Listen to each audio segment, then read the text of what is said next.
Study मानिया YouTube आप सभी का स्वागत है। इस वीडियो में हम लोग बिहार दरोगा एडुटेरिया का प्रैक्टिस सेट नंबर 9 को डिस्कस करेंगे। हमारा पहला क्वेश्चन है,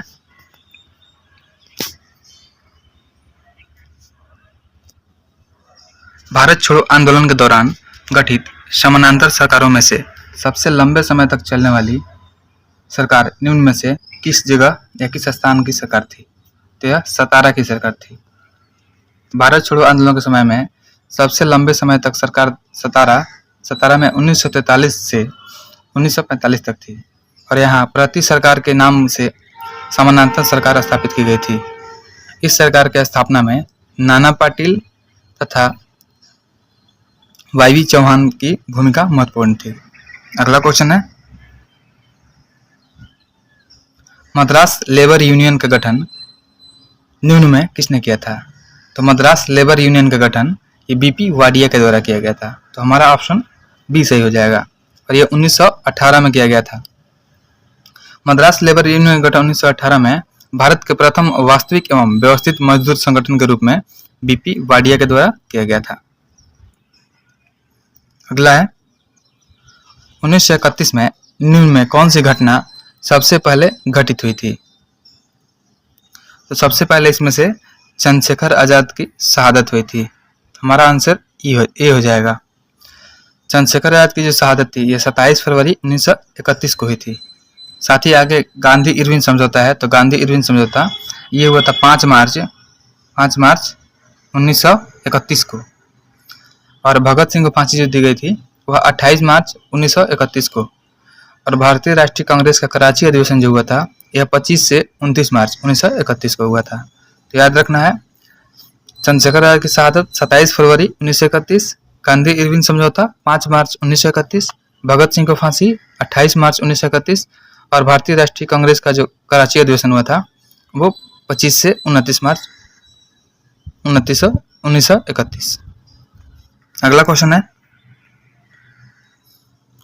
सविनय अवज्ञा आंदोलन के दौरान कांग्रेस द्वारा न लगान न टैक्स अभियान कहाँ चलाया गया था? तो सविनय अवज्ञा आंदोलन के दौरान न लगान न टैक्स यह संयुक्त राज्य प्रांत में चलाया गया था। तो हमारा आंसर सी हो जाएगा। अगला है, निम्न में किसने 1857 की क्रांति में भाग नहीं लिया था? तो भोपाल की बेगम, ग्वालियर की सिंधिया और हैदराबाद के नवाब ये सभी 1857 की क्रांति में भाग नहीं लिए थे। अगला क्वेश्चन है,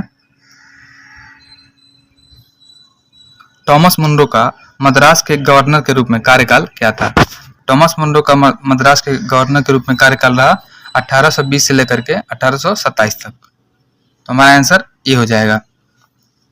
और दक्षिण भारत में भू राजस्व वसूली हेतु लागू की गई व्यवस्था रैयतवाड़ी व्यवस्था, इस व्यवस्था के प्रतिपादक थॉमस मुनरो तथा कैप्टन रीड थे। याद रखना है, रैयतवाड़ी व्यवस्था के प्रतिपादक जो थे थॉमस मुनरो और कैप्टन रीड थे। अगला क्वेश्चन है,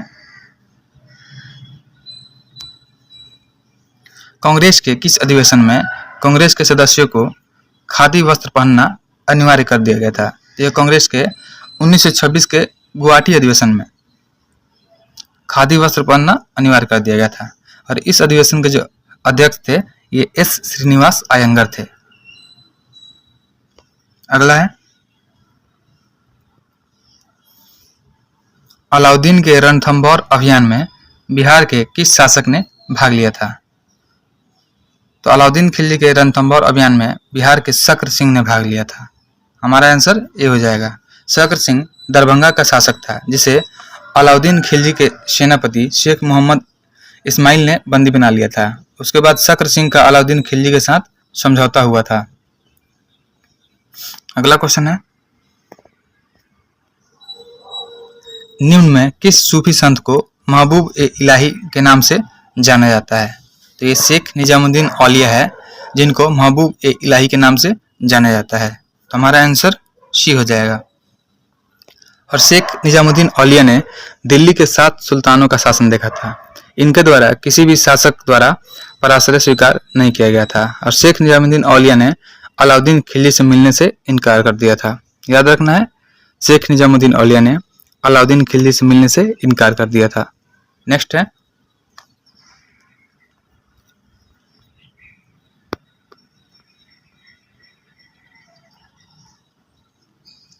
बलिदान विधि का उल्लेख किया गया है। जो बलिदान विधि होता है उसका उल्लेख यजुर्वेद में किया गया है और यह एकमात्र ऐसा वेद है जो गद्य एवं पद दोनों में संकलित है। और जो यजुर्वेद को पाठ करता होते हैं उनको अधर्यु बोलते हैं। और शतपथ ब्राह्मण जो होता है इसका संबंध यजुर्वेद से है। शतपथ ब्राह्मण में गंधार, शल्य, कैकेय आदि के राजाओं का उल्लेख किया गया है। नेक्स्ट है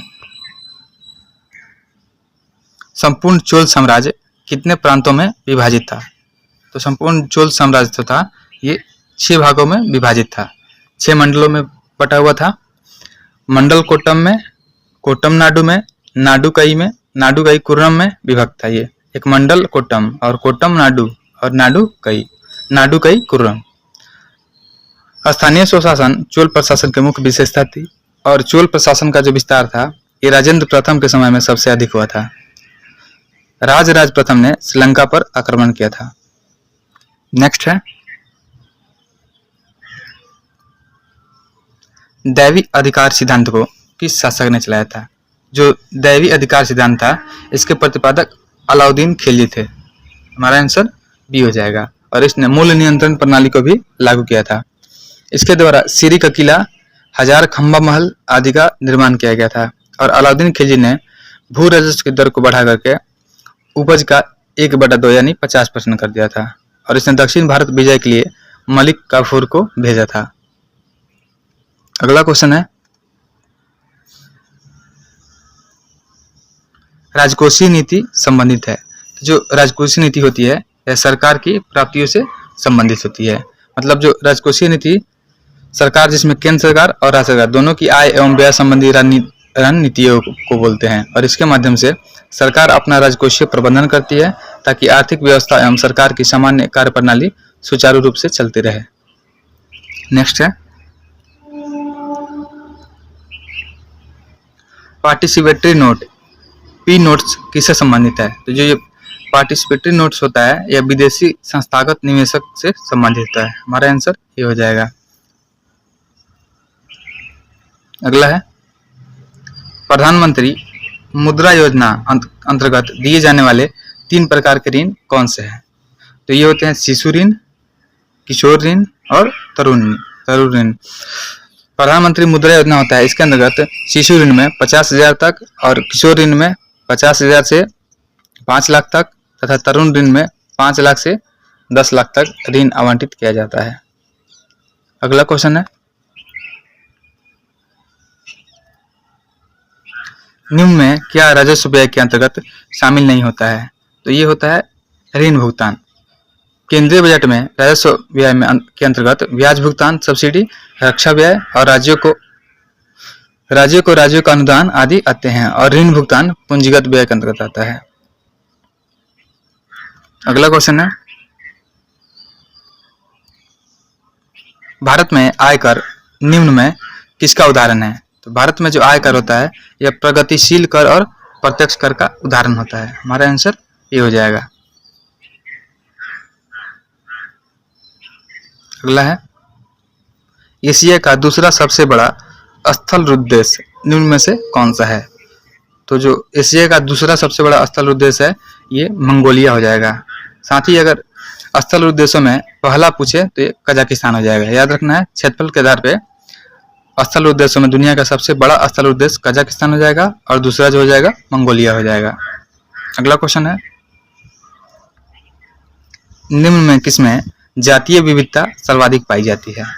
तो जो उष्णकटिबंधीय वन होता है उसमें जातीय विविधता अधिक पाई जाती है, यानी अधिक जाति के पेड़ पौधे पाए जाते हैं। नेक्स्ट है ग्राम सभा की सदस्यता हेतु प्रत्येक ग्रामीण की आयु कम से कम कितनी होनी चाहिए। तो ग्राम सभा की सदस्यता के लिए प्रत्येक ग्रामीण की आयु होनी चाहिए 18 वर्ष। और ग्राम सभा को ग्राम पंचायत की विधायिका भी कहा जाता है। साथ ही याद रखना है कि ग्राम पंचायत के सदस्य बनने के लिए किसी व्यक्ति की उम्र कम से कम 21 वर्ष होनी चाहिए। नेक्स्ट है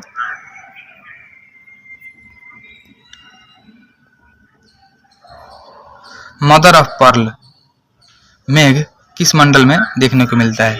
तो मदर ऑफ पर्ल मेघ जो है यह समताप मंडल में देखने को मिलता है। और क्षोभ मंडल में मौसमी घटनाओं का विशेष महत्व है और मौसम की प्रायः सभी घटनाएं कोहरा, बादल, ओला आदि सभी ये क्षोभ मंडल में होती है।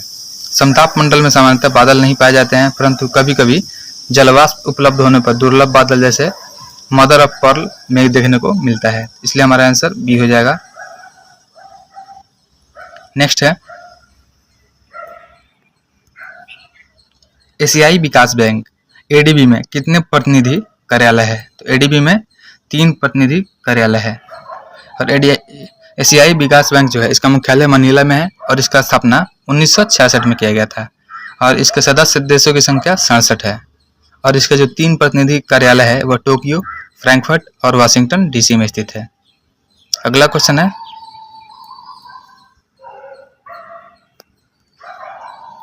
हाल ही में किस राज्य सरकार द्वारा मुख्यमंत्री माझी लड़की बहन योजना की शुरुआत की गई? तो यह महाराष्ट्र की सरकार के द्वारा माझी लड़की बहन योजना की शुरुआत की गई। इस योजना के अंतर्गत 21 वर्ष की आयु से अधिक की विवाहित, अविवाहित, विधवा, तलाकशुदा, परित्यक्ता तथा निराश्रित महिलाओं को 1500 रुपए की मासिक वित्तीय सहायता प्रदान की जाएगी। अगला क्वेश्चन है किसने प्रथम लूनर रेलवे सिस्टम फ्लोट के निर्माण की अपनी महत्वाकांक्षी परियोजना का अनावरण किया है? यह नासा के द्वारा किया गया है। नासा द्वारा चंद्रमा पर लूनर रेलवे सिस्टम, जिसे फ्लोट नाम दिया गया है, को विकसित करने का योजना बनाया गया है। इसे चंद्रमा पर पेलोड ट्रांसपोर्ट के संबंधित क्रांतिकारी परिवर्तन लाने के उद्देश्य से डिजाइन किया गया है। और फ्लोट का जो फुल फॉर्म है ये होता है flexible levitation on a track. और फ्लोट को रोबोटिक ट्रांसपोर्ट सिस्टम के रूप में विकसित किया जाएगा। नेक्स्ट है संयुक्त राष्ट्र शांति सैनिकों का अंतर्राष्ट्रीय दिवस किस तिथि को मनाया जाता है? तो संयुक्त राष्ट्र शांति सैनिकों का अंतर्राष्ट्रीय दिवस जो होता है यह 29 मई को मनाया जाता है। और 2024 में इसका थीम था भविष्य के लिए उपयुक्त, साथ मिलकर बेहतर निर्माण। नेक्स्ट है ऑपरेशन मर्यादा किस राज्य की पुलिस द्वारा शुरुआत किया गया है? जो ऑपरेशन मर्यादा की शुरुआत है यह उत्तराखंड पुलिस के द्वारा शुरू किया गया है। और इसके तहत पुलिस उन तीर्थयात्री एवं पर्यटकों से जो मादक पदार्थों का उपयोग करते हैं उनसे विनती करती है कि वे इस स्थान की पवित्रता को बनाए रखें। नेक्स्ट है अंतर्राष्ट्रीय सौर गठबंधन आईएसए में शामिल होने वाला 100वां पूर्ण सदस्य देश कौन बना है? ये हो जाएगा पराग्वे। ये 100वें नंबर का पूर्ण देश सदस्य बना है आईएसए का। और 99वां देश जो था यह स्पेन था। और आईएसए का जो स्थापना है यह 2015 में किया गया और इसका जो मुख्यालय है गुरुग्राम हरियाणा में है। और साथ ही याद रखना है आईएसए का जो अध्यक्ष है आशीष खन्ना। आईएसए का मतलब होता है इंटरनेशनल सोलर अलायंस।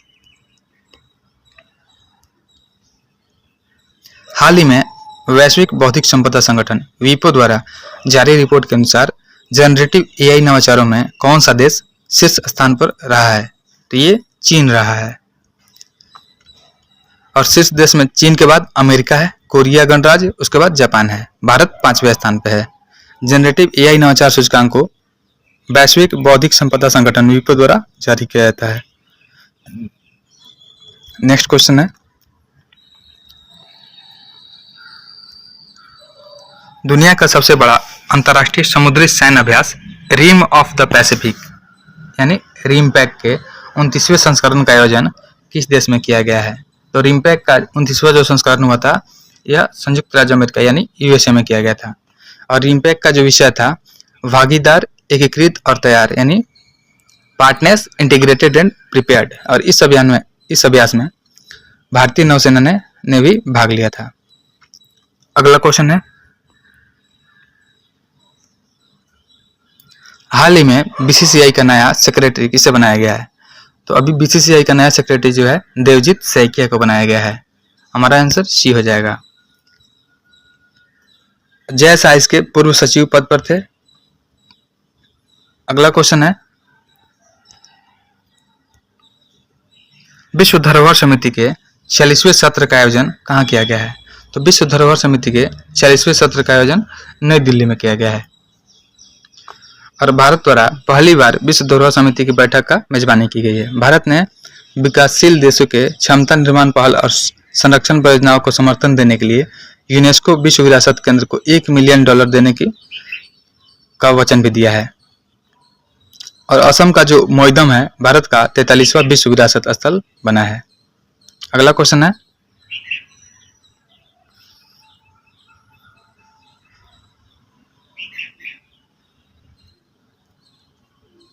हाल ही में भारत ने मोंगला बंदरगाह पर एक टर्मिनल परिचालन अधिकार प्राप्त किया है। यह किस देश में स्थित है? तो जो मोंगला बंदरगाह है यह बांग्लादेश में स्थित है। और मोंगला बंदरगाह टर्मिनल के परिचालन का अधिकार भारत के लिए हिंद महासागर में चीन के बढ़ते प्रभाव का मुकाबला हेतु किया गया है। अगला क्वेश्चन है, भारत संचार निगम लिमिटेड BSNL का नया अध्यक्ष तथा प्रबंध निदेशक MD किसे नियुक्त किया गया है?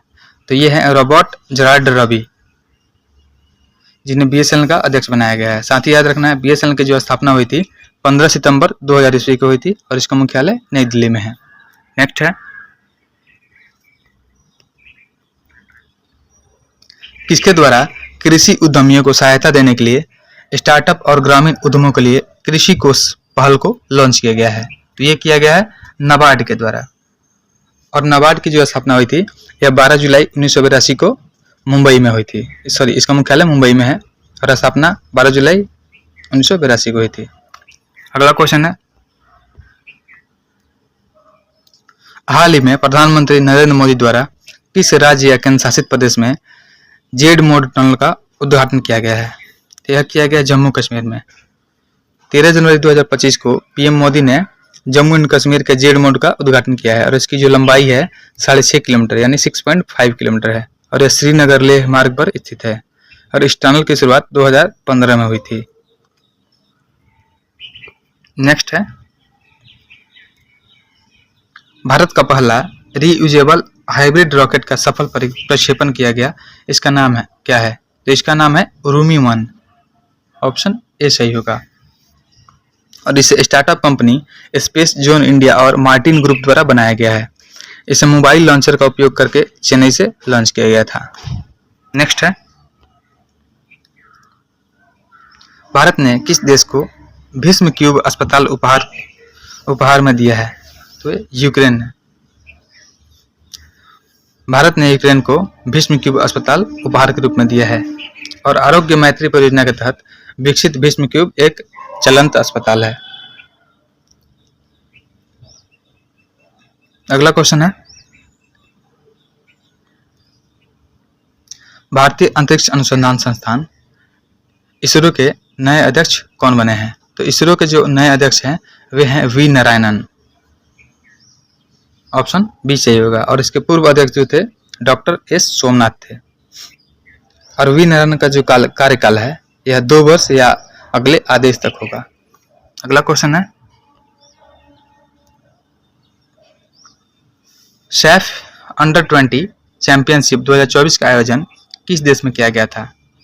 सैफ अंडर 20 चैंपियनशिप 2024 का आयोजन नेपाल में किया गया था। हमारा आंसर डी हो जाएगा। और इसके विजेता बांग्लादेश था और उप विजेता नेपाल रहा। नेक्स्ट है, GI टैग पाने वाला पहला भारतीय संगीत वाद्य यंत्र कौन सा है? तो GI टैग पाने वाला जो पहला वाद्य यंत्र है, भारतीय वाद्य यंत्र, यह हो जाएगा तंजाउर वीणा। और इसे कटहल के पेड़ के ताजा छाल से बनाया जाता है और यह तमिलनाडु के तंजाउर डिस्ट्रिक्ट में बनता है, इसलिए इसका नाम तंजाउर वीणा है। अगला क्वेश्चन है, चंद्रमा पर सॉफ्ट लैंडिंग के लिए स्लिम मिशन किस देश में लॉन्च किया गया है? तो ये स्लिम मिशन जापान का सफल मिशन है। हमारा आंसर डी हो जाएगा। और चंद्रमा पर सॉफ्ट लैंडिंग करने वाला 5वां देश जापान बना है, जबकि चौथा देश भारत है। नेक्स्ट है, हाल ही में किस वैज्ञानिक का निधन हुआ जिसे अग्नि मिसाइल के जनक के रूप में जाना जाता है? तो यह है जनक नाम नारायण अग्रवाल। डॉक्टर रामनारायण अग्रवाल ने भारत की लंबी दूरी के बैलिस्टिक मिसाइल कार्यक्रम विशेषकर अग्नि श्रृंखला के विकास में महत्वपूर्ण भूमिका निभाई थी और अग्नि मिसाइल डीआरडीओ द्वारा विकसित माध्यम से अंतर्द्वीपीय दूरी की बैलिस्टिक मिसाइलों का एक परिवार है। अगला क्वेश्चन है, तृष्णा के विपरीतार्थक शब्द का चयन करें। तो तृष्णा का विपरीत शब्द जाएगा अपोजिट वितृष्णा। नेक्स्ट है, माथे पर बल पड़ना मुहावरे का सही अर्थ क्या होगा। तो माथे पर बल पड़ना मुहावरे का सही अर्थ होता है असंतोष प्रकट करना। हमारा आंसर डी हो जाएगा। उसके बाद है, राम की गाय बहुत काली है। इस वाक्य में काली शब्द क्या है। तो इस वाक्य में काली शब्द विशेषण हो जाएगा जो कि राम की गाय की विशेषता बताता है। अगला है, मंत्री परिषद में कौन सा समास है। तो मंत्री परिषद में तत्पुरुष समास है। ऑप्शन ए हो जाएगा।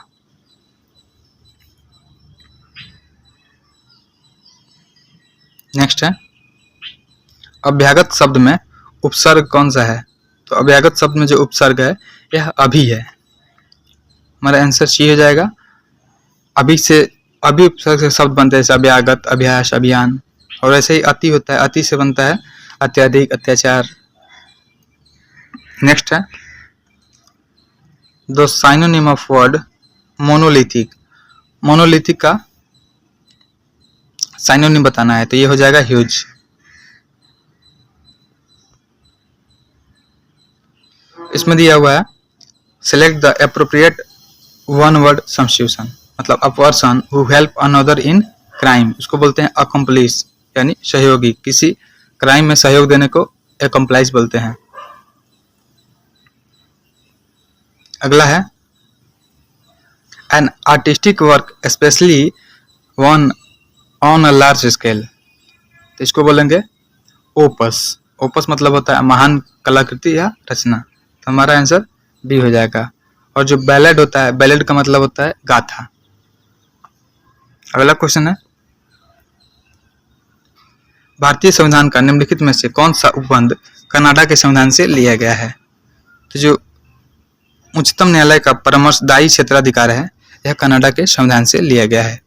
और कनाडा के संविधान से और भी लिया गया केंद्र द्वारा राज्य के राज्यपालों की नियुक्ति, केंद्र को अवशिष्ट शक्तियां प्रदान करना और संघवाद का केंद्र प्रसारक रूप जहां केंद्र राज्यों की तुलना में अधिक मजबूत है। नेक्स्ट है, भारतीय संविधान का कौन सा अनुच्छेद यह आदेश देता है कि राज्य को कलात्मक या ऐतिहासिक रुचि के प्रत्येक स्मारक या स्थान की रक्षा करनी चाहिए। तो आर्टिकल 49 होता है। जो आर्टिकल 49 है यह बोलता है कि राज्य को कलात्मक एवं ऐतिहासिक रुचि के प्रत्येक स्मारक या स्थान की सुरक्षा करनी चाहिए। और आर्टिकल 39A जो होता है यह कानूनी सहायता प्रदान प्राप्त करने का अधिकार देता है। और 48A जो होता है पर्यावरण की सुरक्षा और सुधार तथा वनों और वन्य जीवों की सुरक्षा प्रदान करता है। और आर्टिकल जो 50 होता है यह राज्य की लोक सेवाओं में न्यायपालिका को कार्यपालिका से अलग करने के लिए कदम उठाता है। अगला क्वेश्चन है,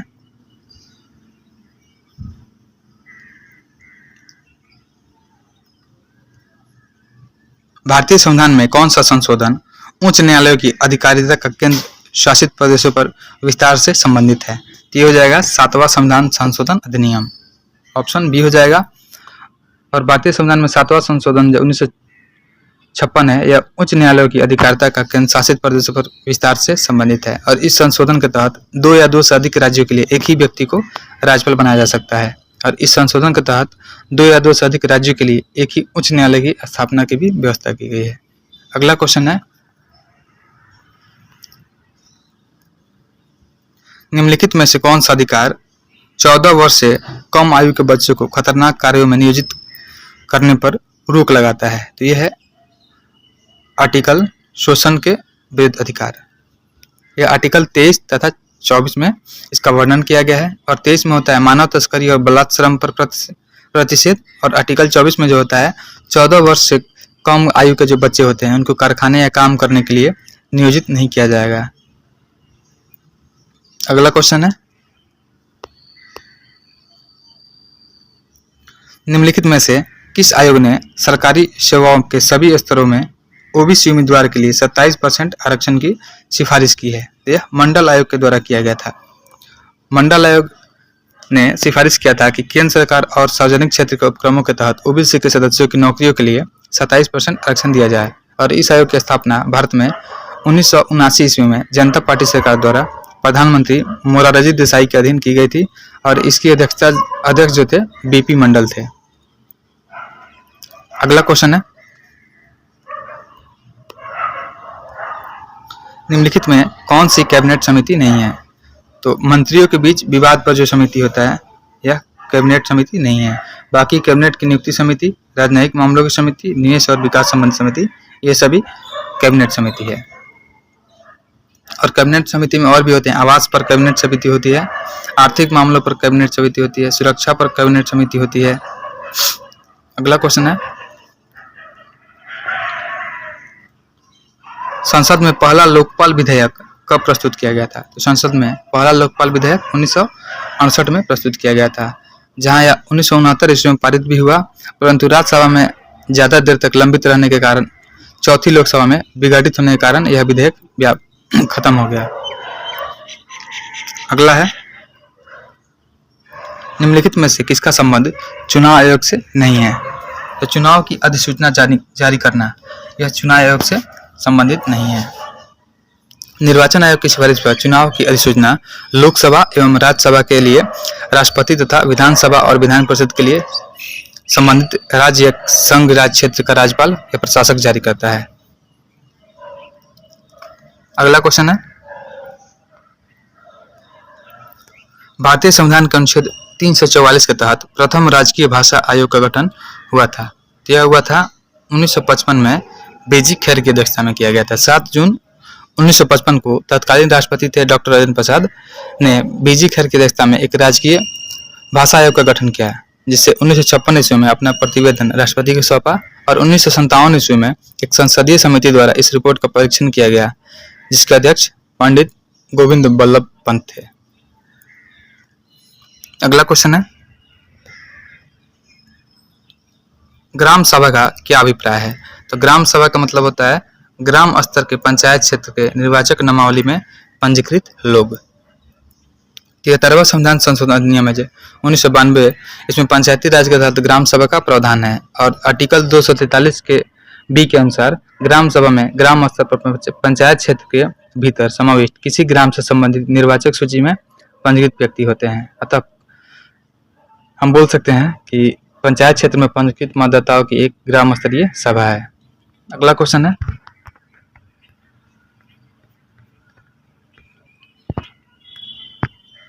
आकाशगंगाओं के बीच की दूरी के संबंध में कौन सा रुझान पाया गया है? तो यह होते हैं बढ़ते क्रम में होते हैं। 1929 में एडविन हबल ने घोषणा की लगभग सभी आकाशगंगाएं हमसे दूर जा रही है और उन्होंने पाया कि ब्रह्मांड का विस्तार हो रहा है। अगला है, निम्नलिखित में से कौन सा बौना ग्रह क्षुद्र ग्रह बेल्ट में स्थित है? यह होता है सेरस। सेरस मंगल और बृहस्पति ग्रह की कक्षाओं के बीच में क्षुद्र ग्रह बेल्ट में एक बौना ग्रह है और एरिस सौर मंडल में सबसे विशाल और सबसे बड़े ज्ञात बौने ग्रहों में से एक है। और एक है होमिया नेपच्यून। होमिया जो होता है नेपच्यून की कक्षा से दूर स्थित एक बौना ग्रह है। अगला है, समुद्र के सबसे उथले हिस्से महाद्वीपीय शेल्फ की औसत ढाल कितनी होती है? तो यह होती है 1 डिग्री या उससे कम होती है। अगला क्वेश्चन है,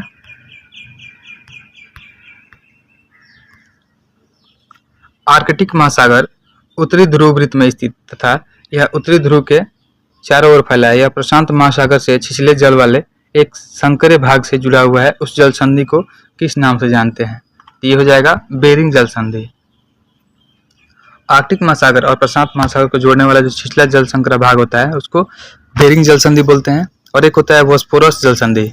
यह विश्व की प्रमुख जल संधि है जो काला सागर और नर्मदा सागर को जोड़ती है और यह भूमध्य सागर में स्थित है। एक हडसन जल संधि है, यह मैनिटोबा और ओंटारियो के उत्तरी बंदरगाह को अटलांटिक महासागर से जोड़ती है। नेक्स्ट है, तटीय क्षेत्रों में रात के समय हवा स्थल से समुद्र की ओर चलती है क्योंकि पानी भूमि की तुलना में धीमी गति से ठंडा होता है। हमारा आंसर सी हो जाएगा। और स्थल से समुद्र की ओर बहने वाली जो हवा होती है स्थलीय वायु कहलाती है, और समुद्र से स्थल की ओर बहने वाली हवा जो होती है समुद्री हवा कहलाती है। अगला क्वेश्चन है, निम्नलिखित में से किस नदी में उपयोग करने योग्य जल भंडारण क्षमता सबसे कम है? तो यह है ब्रह्मपुत्र नदी। ब्रह्मपुत्र नदी तिब्बत में हिमालय की कैलाश पर्वतमाला से निकलती है, जो बहुत ठंडा और शुष्क क्षेत्र है। इस प्रकार इस नदी में बहुत कम मात्रा में जल होता है, लेकिन जब यह भारत में प्रवेश करती है तो उत्तर पूर्व में उपयोग योग्य जल की भंडारण क्षमता बहुत कम होती है। जो नदी भारी बारिश और लगातार बाढ़ और खराब जल निकासी के कारण जल भर जाती है। उपयोग योग्य जल की भंडारण क्षमता सबसे अधिक गंगा नदी में है, इसके बाद गोदावरी और कृष्णा नदी में है। नेक्स्ट है, निम्नलिखित में से भारत के किस क्षेत्र में अधिकांश लोहा और इस्पात उद्योग संकेंद्रित है? तो यह छोटा नागपुर के पठार में संकेंद्रित है। हमारा आंसर सी हो जाएगा। छोटा नागपुर पठार है वो झारखंड, उड़ीसा और पश्चिम बंगाल, बिहार और छत्तीसगढ़ तक फैला हुआ है। यह मुख्य रूप से ग्रेनाइट और नीस की आर्किन चट्टानों से बना हुआ है। अगला क्वेश्चन है, किसी स्थान पर तापमान, आर्द्रता, वर्षा, वायु वेग आदि के संदर्भ में वायुमंडल की प्रतिदिन की परिस्थिति उस स्थान का क्या कहलाती है? तो उस स्थान का मौसम कहलाती है। अगला क्वेश्चन है,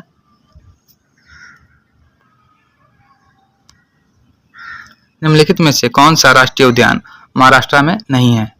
तो जो बांधवगढ़ राष्ट्रीय उद्यान है यह महाराष्ट्र में नहीं है, क्योंकि यह मध्य प्रदेश में स्थित है। और इस राष्ट्रीय उद्यान को 1968 में राष्ट्रीय उद्यान घोषित किया गया था, और दोबारा 1993 में यह बाघ अभयारण्य बन गया। साथ ही याद रखना है कि गुगामल राष्ट्रीय उद्यान, तडोबा राष्ट्रीय उद्यान, नवेगांव राष्ट्रीय उद्यान ये सभी महाराष्ट्र में स्थित राष्ट्रीय उद्यान है। नेक्स्ट क्वेश्चन है,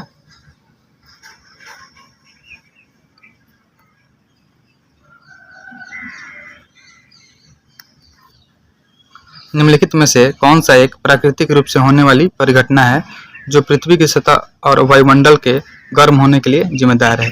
तो हो जाएगा हरित प्रभाव। ग्रीन हाउस इफेक्ट जो होता है, जब सूर्य की ऊर्जा पृथ्वी के वायुमंडल में पहुंचती है तो उससे भी कुछ वापस अंतरिक्ष में परिवर्तित होती है, जो शेष हरितगृह गैसों द्वारा अवशोषित और पुनः विकिरित हो जाती है। और अवशोषित ऊर्जा जो होती है वातावरण और पृथ्वी की सतह को गर्म करती है। नेक्स्ट है, निम्नलिखित में से कौन सा ऊष्मामिति की प्रक्रिया का सबसे अच्छा वर्णन करता है? तो ये स्थानांतरीय जो ऊष्मीय ऊर्जा का मात्रा का मापन होता है यही करता है। नेक्स्ट है, एक चुंबकीय क्षेत्र को कब अधिक प्रबल पाएंगे? तो जब क्षेत्र की रेखाएं सघन होती है तब चुंबकीय क्षेत्र को अधिक प्रबल पाएंगे। नेक्स्ट है, किसी वस्तु को किसी अक्ष के परितः घुमाने वाले बल के माप को क्या कहा जाता है? तो इसे बलाघूर्ण बोलते हैं। हमारा आंसर ये हो जाएगा। और बलाघूर्ण का फॉर्मूला होता है बल गुना दूरी। बलाघूर्ण का एसआई मात्रक न्यूटन मीटर होता है, और इसका बीमीय सूत्र होता है m(l)2 t⁻⁻² होता है। अगला क्वेश्चन है, गड़गड़ाहट की आवाज प्रकाश की चमक दिखाई देने की तुलना में बाद में सुनाई देती है, और इस संबंध में निम्नलिखित में से कौन सा कथन सत्य है? तो जो ध्वनि की गति होती है प्रकाश की गति से बहुत कम होती है, इसके कारण गड़गड़ाहट की आवाज प्रकाश की चमक दिखाई देने की तुलना में बाद में सुनाई देता है। इसका मुख्य कारण ध्वनि की गति प्रकाश की गति से कम होती है। वायु में ध्वनि की जो गति होती है 343 मीटर पर सेकंड होती है, और निर्वात में प्रकाश की जो गति होती है 3 लाख किलोमीटर पर सेकंड होती है। साथ ही याद रखेंगे चंद्रमा का प्रकाश पृथ्वी तक पहुंचने में लगा समय 1.3 सेकंड होता है, और सूर्य का प्रकाश पृथ्वी तक पहुंचने में लगा समय 8.3 सेकंड होता है। नेक्स्ट है, निम्नलिखित में से किस वैज्ञानिक ने यह निष्कर्ष निकाला कि निर्वात में सभी वस्तुएं समान त्वरण जी से गिरती है और समान समय में भूमि पर पहुंच जाती है? तो यह गैलीलियो के द्वारा बताया गया था। अगला क्वेश्चन है, निम्नलिखित में से किस तरंग को ऊष्मा तरंगों के रूप में भी जाना जाता है? तो यह औरक तरंगे होती है, इसे ऊष्मा तरंगों के रूप में जानते हैं। अगला क्वेश्चन है, किसी एक समान चुंबकीय क्षेत्र में एक आवेशित कण के मार्ग की वक्रता त्रिज्या जिसके समानुपाती होता है तो वह कण का संवेग होता है। हमारा आंसर सी हो जाएगा। जब कोई गतिमान आवेशित कण चुंबकीय क्षेत्र में प्रवेश करता है तो आवेशित कण द्वारा अपनाया गया पथ वृत्ताकार होता है। अगला क्वेश्चन है,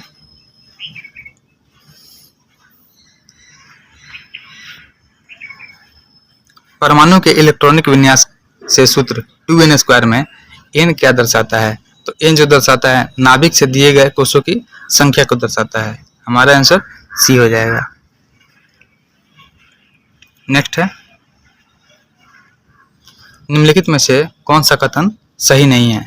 तो देखते हैं, धातुओं का वह गुण जिसके द्वारा पीट कर पतली चादर बनाया जा सकता है अघात वर्धनीयता कहलाता है।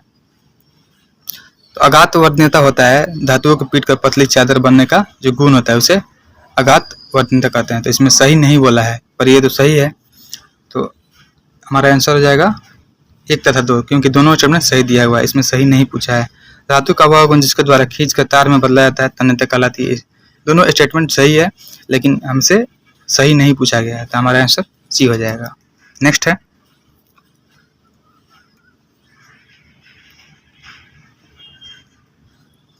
निम्नलिखित में से कौन सी धातु ठंडे जल के साथ त्वरित अपक्रिया करती है? तो यह पोटेशियम हो जाएगा।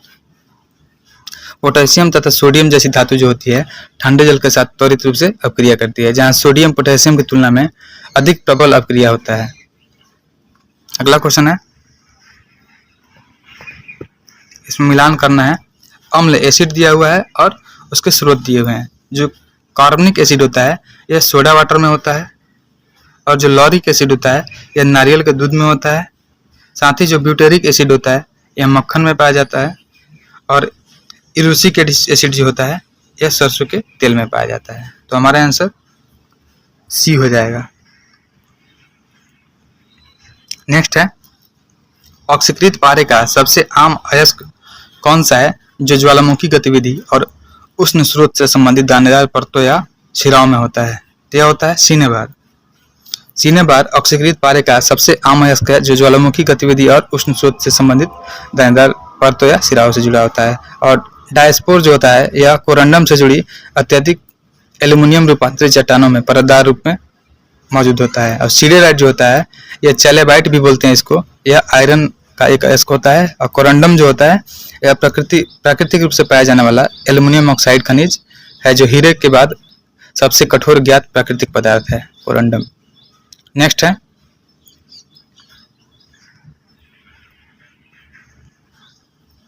सौर ऊर्जा भंडारण क्षमता वाली मोमबत्तियां और पैराफिन मोम बनाने के लिए 20 कार्बन परमाणुओं से बना कौन सा असंतृप्त एलिफैटिक हाइड्रोकार्बन का उपयोग किया जाता है?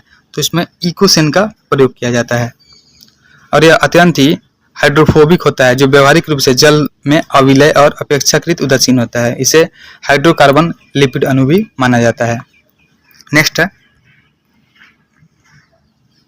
निम्नलिखित में से कौन सा एक प्राकृतिक रूप में पाया जाने वाला कार्बनिक यौगिक है जिसका रासायनिक सूत्र C6H5 का होल 2 CO होता है? तो ये होता है बेंजोफिनोन। हमारा ऑप्शन डी हो जाएगा। और इसका उपयोग पराबैंगनी संसाधक, स्वाद घटक, सुगंध बढ़ाने और इत्र बंधक के रूप में, और प्लास्टिक कोटिंग जो होता है और चिपकाने वाले फॉर्मुलेशन इसके लिए किया जाता है। अगला क्वेश्चन है, आवर्त सारणी में कौन सा डी ब्लॉक तत्व ग्रीक प्रतीक अल्फा और धात्विक किरणों द्वारा दर्शाया जाता है? तो यह होता है एक्टिनियम। एक्टिनियम यह एक चांदी जैसा रेडियोधर्मी धात्विक तत्व है जो नीली रोशनी के साथ अपनी तीव्र रेडियोधर्मिता के कारण अंधेरे में चमकता है। और इसका खोज 1899 में आंद्रे लुई डर्बिने ने की थी। और समूह 3 से 12 तक के तत्वों को डी ब्लॉक या संक्रमण तत्व कहा गया है। अगला क्वेश्चन है,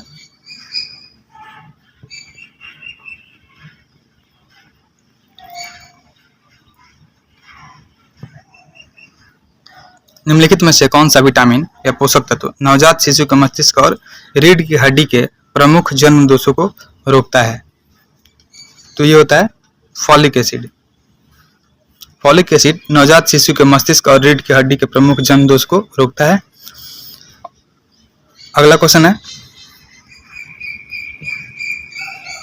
निम्नलिखित में से कौन सा जीव शरीर के बाहर की खाद्य सामग्री को तोड़ता है और फिर उसे अवशोषित करता है? तो यह खमीर होता है। खमीर, मशरूम, यीस्ट और ब्रेड मोल्ड जो होता है मृत जीवी होते हैं जो शरीर के बाहर भोजन को तोड़ते हैं और आसानी से पचने वाले कणों को अवशोषित कर लेते हैं। नेक्स्ट है,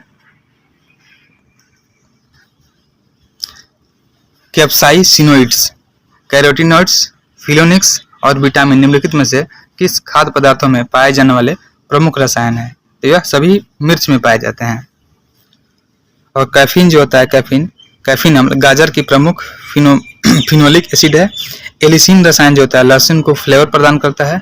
और मूली की जड़ों में 4 प्रमुख कार्बोक्सिलिक अम्ल पाए जाते हैं जिसमें होता है ऑक्जेलिक होता है, मैलोनिक होता है, मैलिक होता है और एरिथॉर्बिक एसिड होता है। अगला क्वेश्चन है, निम्नलिखित में से कौन सा कारक इबोला रोग का कारण बनता है? तो इबोला रोग का कारण वायरस होता है और इबोला वायरस में 6 प्रजातियों की पहचान की गई है। 6 प्रजातियां होती है, जैरे होता है, वुंडीबुगो होता है, सूडान होता है, टाई फॉरेस्ट, रेस्टन और बम्बाली होता है। अगला क्वेश्चन है, निम्नलिखित में से कौन सा पादप कोशिका की एक विशेषता है? तो पादप कोशिका की विशेषता होती है इसमें कोशिका भी पाई जाती है। तो हमारा आंसर डी हो जाएगा। अगला क्वेश्चन है, निम्नलिखित में से कौन सा ऊतक जंतुओं के शरीर में एक सुरक्षात्मक ऊतक होता है? यह होता है उपकला ऊतक। उपकला ऊतक जंतुओं के शरीर में एक सुरक्षात्मक ऊतक होता है और इसके अलावा उपकला ऊतक कई महत्वपूर्ण कार्य भी करते हैं। यह अंतर्निहित अंगों और सतहों की रक्षा करते हैं, श्लेष्मा और एंजाइम जैसे महत्वपूर्ण पदार्थों का स्राव भी करते हैं। अगला क्वेश्चन है, प्लेटीहेल्मिन्थेज में पाई जाने वाली एक विशेष उत्सर्जी कोशिका कौन सी है जो किडनी की तरह काम करती है तथा निस्यंदन के माध्यम से अपशिष्ट पदार्थों को हटाती है? तो ये होती है फ्लेम कोशिका, फ्लेम सेल होती है और यह एनिमेलिया जगत से संबंधित है। यह ट्राइब्लास्टिक द्विपक्षीय रूप में समामित एका एलोमेट फ्लेमवर्ट है। अगला क्वेश्चन है, मानव शरीर की आहार नाल में विली कहाँ पाई जाती है?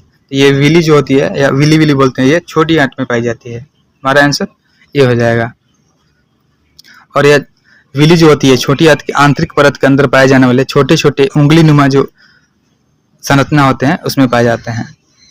और छोटी आंत यकृत और अग्नाशय से स्रावन को प्राप्त करते हैं। अगला क्वेश्चन है, निम्नलिखित में से कौन सा सबसे बड़ा दंत ऊतक है? तो ये डेंटिन होता है। डेंटिन सबसे बड़ा दंत ऊतक है और यह दांत के आंतरिक भाग में पाए जाने वाले कार्बनिक और अकार्बनिक पदार्थों का एक मिश्रित पदार्थ होता है। पल्प जो होता है यह नरम ऊतक दांत के आंतरिक भाग में होता है। इसमें रक्त वाहिकाएं और तंत्रिकाएं होती है। और जो इनेमल होता है यह दांत के शीर्ष के लिए एक सुरक्षात्मक बैरियर के रूप में कार्य करता है और यह मानव शरीर का सबसे कठोर पदार्थ होता है, इनेमल। अगला क्वेश्चन है, निम्नलिखित में से कौन से अपुष्पी हैं? तो जो टेरिडोफाइट होते हैं यह अपुष्पी होते हैं और यह समूहनी पादप परिवार से संबंधित होते हैं और वे बीज के बजाय बीजाणुओं के माध्यम से प्रजनन करते हैं। इसका उदाहरण फर्न, हॉर्सटेल, लाइकोफाइट्स, लाइकोफाइट्स इत्यादि होते हैं। और टेरिडोफाइट्स जो होते हैं उसको 4 भागों में बांटते हैं, साइलोप्सिडा, लाइकोप्सिडा, स्नेपोप्सिडा और टेरोप्सिडा। साथ ही याद रखेंगे जो क्रिप्टोगेम्स होते हैं, तो क्रिप्टोगेम्स मतलब वो होते हैं पौधे होते हैं जो पुष्पहीन और बीज रहित होते हैं। और एंजियोस्पर्म जो होते हैं जो फूल पैदा करते हैं और फलों में अपना बीज पैदा करते हैं। साथ ही जो जिम्नोस्पर्म होते हैं यह ऐसे पौधे होते हैं जो नग्न बीज धारण किए रहते हैं।